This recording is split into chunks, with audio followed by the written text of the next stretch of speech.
Hello everybody, this is Maniac4Bricks, and welcome to Fridays with Maniac4Bricks on a Saturday.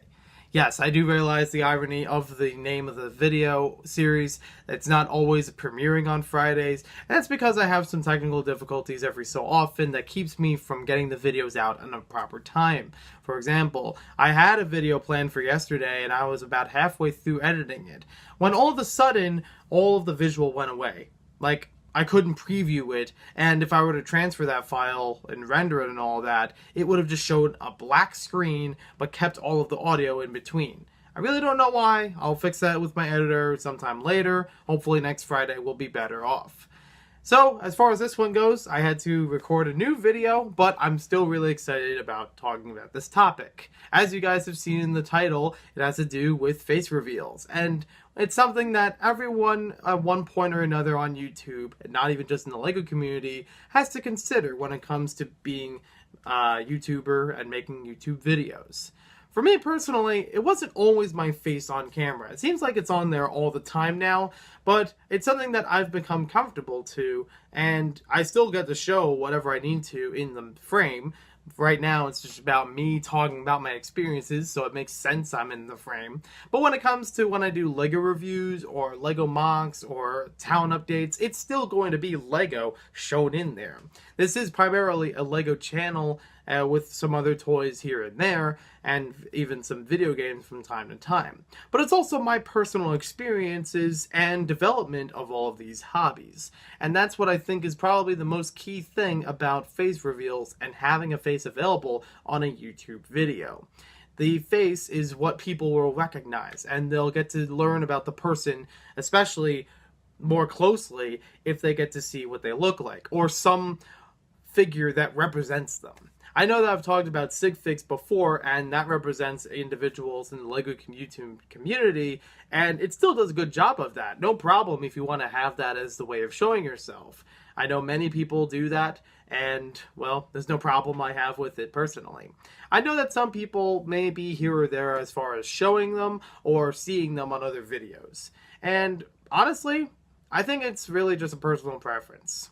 I know a lot of people that have shown their faces on YouTube videos, even on a regular basis. And I know some that use some avatar that shows something like themselves, or a part of their personality as part of the YouTube video. So you recognize that, but you still know who the person is by the way they talk about themselves, or the things they're interested in.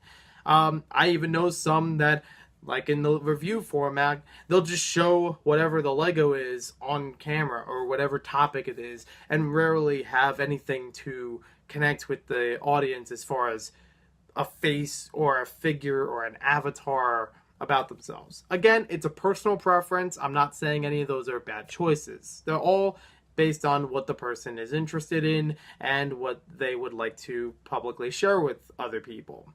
Honestly, I'm having fun with showing my face here, even though it seems like all the time.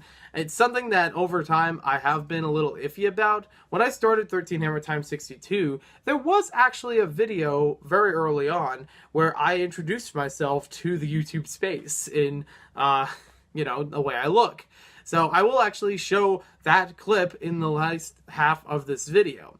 It's a clip that was made private a while ago, but it was an interview that I conducted with the Goku04, who used to be on YouTube and used to watch my channel in the early days.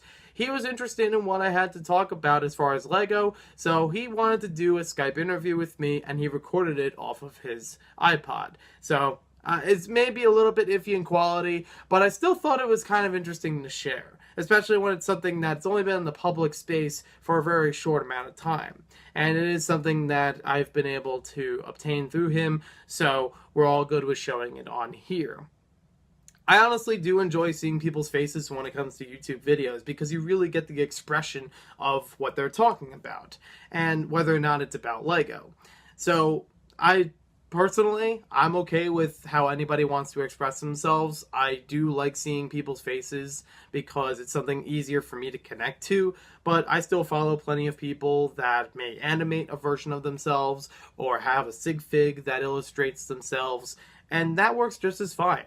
The basic idea behind all of these things is to have something to relate to the audience so that they know who is speaking and a little bit of their personality flows through the video. If your YouTube video doesn't have personality to it, hopefully mine do, then you probably need to fix a couple things here and there. But honestly, I think it's all in good fun, and however you want to do it, make it right, and just make sure you make it something everyone can enjoy. So thank you for watching this video. Hope you guys enjoyed it, and be sure to enjoy the interview that I have here with the Goku04, where actually he interviews me, but you know what I mean. So thank you for watching this video. Hope you guys enjoyed it, and we'll see you next time with more LEGO videos. Hey YouTube, it's me, the Goku04, here with an interview on 13 Hammer Time 62. I have his channel advertised on my channel, so please subscribe to him. And so I'm gonna ask him a few questions for you. So here is my first question. When did you start collecting Lego? I started collecting Legos around 1995. And what was your first Lego set? I can't remember exactly, but I think it was either from Lego Freestyle or Lego Star Wars. Okay.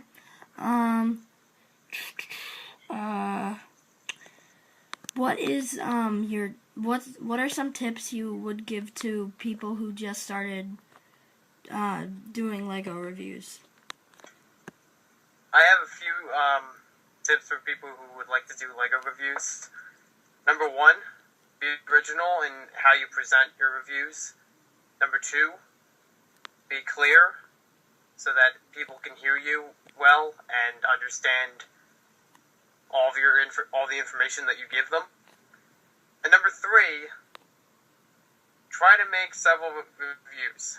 Don't worry about people who haven't quite caught on to it yet. I mean, I started making reviews like in 2 or 3 days. I made a couple reviews, and over time, people will find them and they'll catch on. Okay. And my last question is, how can you build Legos so fast? Like, I know you built the swamp creature in like 3 minutes. Just lots of practice, I guess. Yeah. I've been building Legos for a long time, as I mentioned, Mhm. And more than 10 years. But I haven't really timed how long it takes me to build Legos until recently, like at least this year. And I guess I just understand the directions well and know the pieces so well that I can look at maybe sometimes I even skip over directions because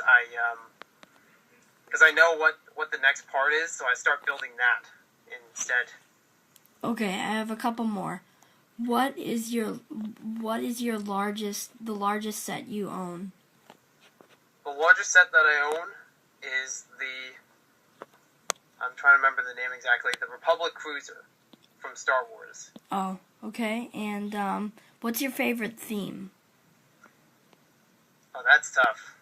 I have lots of favorite themes. If I was going to pick one, I would probably go with either Aqua Raiders or Star Wars. Okay. Well, and my last thing, what is your favorite minifigure? Of any minifigure? Yes, of any theme. Okay. My favorite minifigure. That's a very good question. I might have to say Boba Fett because when he first came out, I really wanted to get him, but I couldn't. And then years later, I didn't think I would get him again, but I'm glad now that I have him. Like the original. Yeah, the one with the jetpack attached to the headpiece. Yep, that's the one. Do you like the Clouds? Do you like a specific version or like the Cloud City version or? Actually, I've liked all the versions so far. I really like what LEGO first did with the headpiece. Mm-hmm. You know, it's a very, very specific and detailed mold. Yes. But I also like the modern Boba Fett version. Yeah, he's pretty because it's almost more accurate to the movie with having other colors than just green and gray. cool. Yeah. And has a small cape on the side, which is very cool. Alright, well, thanks for watching. Comment, rate, subscribe.